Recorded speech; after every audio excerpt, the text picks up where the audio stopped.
இருக்கு, சுடி டைப்லயும் இருக்கு, லெஹங்கா டைப்லயும் இருக்கு.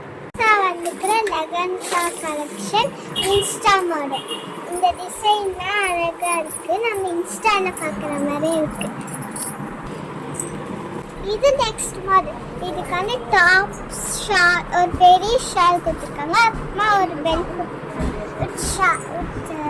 ஸ்கர்ட்டும் வருது. இந்த கலர் வந்து ஃபாஸ்ட்டாக மூவ் ஆகிற கலர். ஷால் வந்து நீங்கள் ஹாஃப் சாரியாகவும் போட்டுக்கலாம், நார்மல் ஷாலாகவும் போட்டுக்கலாம். நம்ம சேனல் நேம் சொன்னீங்கன்னா உங்களுக்கு எக்ஸ்ட்ராவாக 10% டிஸ்கவுண்ட் கிடைக்கும். எல்லாருக்கும் ஹாப்பி தீபாவளி.